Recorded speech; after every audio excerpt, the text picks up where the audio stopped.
Hi friends, నేను మీ సీతామహాలక్ష్మి. ఈనాటి కథలకి స్వాగతం. ఈరోజు మనం మంత్రి మడేలు అనే చందమామ కథని చెప్పుకుందాం.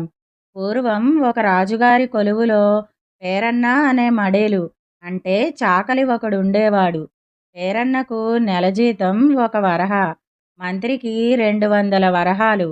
నెల నెల 200 వరహాలు రాజుగారు ఖజానాలో నుంచి తెప్పించి మంత్రి చేతుల్లో పోస్తుంటే దగ్గరే ఉండి చూస్తోన్న పేరన్నకి బాధగా ఉండేది. రోజు 24 గంటలు తను రాజుగారికి అడ్డమైన చాకిరీ చేస్తూ ఉంటే తనకి 1 వరహాయేనా ఇచ్చేది. గంటో 2 గంటలో ఉండి ఆ కాగితం ఈ కాగితం చూసి చూడనట్లు తిరగేసి రాజుగారితో కాసేపు మంతనాలాడి చక్కాపోయే మంత్రికి 200 వరహాలా? తనకు మంత్రికి జీతంలో ఇంత అంతరం ఎందువల్లనో ఎంత ఆలోచించినా పేరన్నకు అర్థమైంది కాదు. పేరన్న ఉండబట్టలేక ఒకనాడు రాజుగారిని ఈ సంగతి అడిగేశాడు. వాడి మాటలను రాజు శాంతంగా విన్నాడే కాని జవాబు ఏమీ చెప్పలేదు. కానీ ఆయన మనస్సులో ఏదో ఆలోచించుకున్నాడు. ఆ సాయంకాలమే రాజుగారు పేరన్నను వెంటబెట్టుకుని షికారుకు బయలుదేరారు. వారికి 2 ఫర్లాంగుల దూరంలో కోనేటి గట్టుమీద జనం గుంపుగూడి సందడిగా కనబడ్డారు. అప్పుడు రాజుగారు మడేలుతో, పేరన్నా, అదేమిటో చూసిరా అన్నారు. పేరన్న కోనేటి ఒడ్డుకి పరిగెత్తి వెళ్ళాడు. వాడు తిరిగి వచ్చేటప్పటికి 15 నిమిషాలయింది. ఏమిటి పేరన్నా విశేషం అని అడిగారు రాజుగారు. పగటి వేషగాళ్ళుటండి, జనం వాళ్ళ చుట్టూ మూగి కబుర్లు వింటున్నారు అన్నాడు పేరన్న. ఏ ఊరి నుంచి వచ్చారీ వేషగాళ్ళు అని రాజు అడిగేసరికి పేరన్న సమాధానం చెప్పలేకపోయాడు.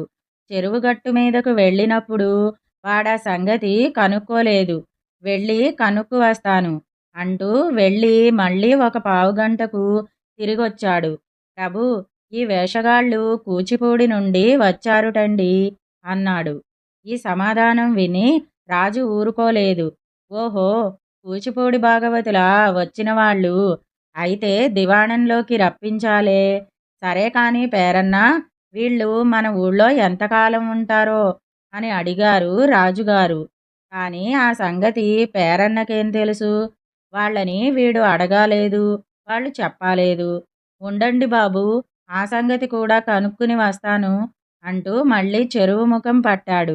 తిరిగి వచ్చేటప్పటికి ఈ మాటు పావుగంట కన్నా ఎక్కువే పట్టింది.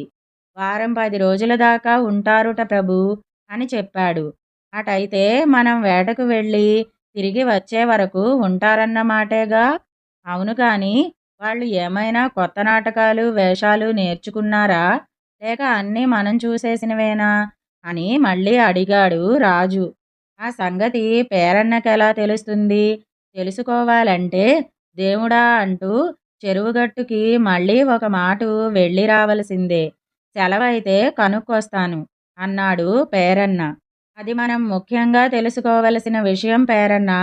ఏమంటే వీళ్ళు కొత్త విద్యలేమీ నేర్చి ఉండకపోతే వీళ్ళని దివాణంలోకి పిలిపించనే అక్కర్లేదు అన్నారు రాజుగారు. చిత్తం, వెళ్ళి వస్తానండి అటైతే అంటూ వెళ్ళాడు పేరన్న. పేరన్న వెళ్ళి వచ్చేటప్పటికి మళ్ళీ అరగంట సేపు పట్టింది. 4 మాట్లు వెళ్ళి రావడంలో మొత్తం గంటకు పైగా కాలం వ్యయమైంది.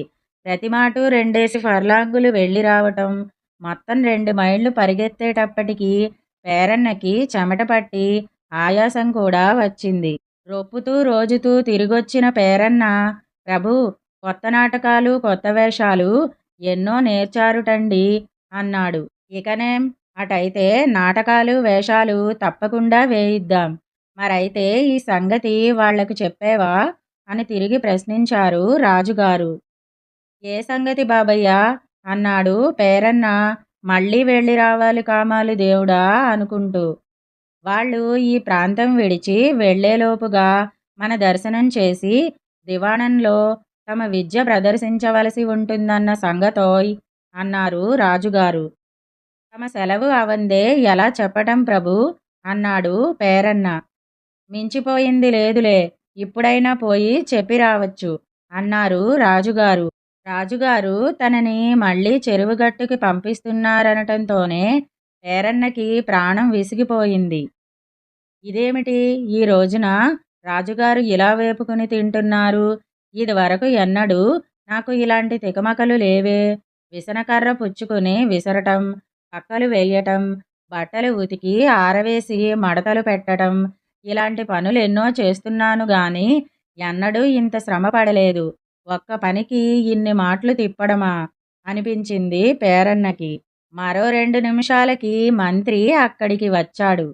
రాజుగారు మంత్రికి చెరువుగట్టు మీద ఉన్న జనం గుంపు చూపించి సంగతేమిటో కనుక్కురమ్మని పంపించారు. మరి కాసేపటికి మంత్రి చెరువుగట్టు నుంచి తిరిగొచ్చి, ప్రభూ, కూచిపూడి నుంచి భాగవతులు వచ్చారు.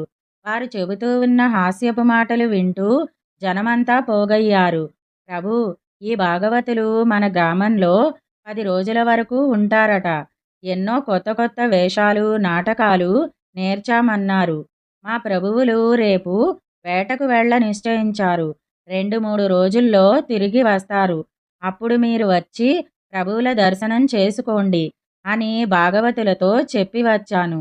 వీలును బట్టి ప్రభువులు వారి ప్రదర్శనాలు చిత్తగించవచ్చును అని రాజుగారికి మనవి చేశాడు. రాజుగారు మంత్రికి సెలవిచ్చి పంపేసి, పేరన్నా, చూశావా, సంగతేమిటో కనుక్కుని రమ్మనేసరికి మంత్రి వెళ్ళి ఒక్క మాటుగా ఎన్ని వివరాలు కనుక్కువచ్చాడో. ఎన్ని వివరాలు కనుక్కోవాలనే మాటే అసలు నీకు తోచలేదు.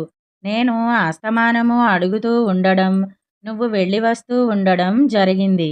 తెలుసుకోవలసిన సంగతులన్నీ తెలుసుకోవటమే గాక మంత్రి వాళ్ళని ఆహ్వానించాడు కూడా. ఆహ్వానించాడే కాని మీరు నాటకాలు వేద్దురుగాని రాజుగారు చూస్తారు అని వాళ్ళకి ఏ విధమైన మాట ఇవ్వలేదు. నీకు మంత్రికి గల తేడా ఇప్పుడైనా తెలిసిందా అని అడిగారు రాజుగారు. మడేలు తన అజ్ఞానానికి సిగ్గుపడ్డాడు. ఇదండి మంత్రి, మడేలు అనే చందమామ కథ. ఈ కథ కనుక మీకు నచ్చినట్టయితే లైక్, షేర్, కామెంట్ చేయండి. మరిన్ని మంచి కథల కోసం మా ఛానల్ను సబ్స్క్రైబ్ చేసుకోండి. మళ్ళీ మరొక మంచి కథతో కలుసుకుందాం. అంతవరకు వింటూనే ఉండండి ఈనాటి కథలు.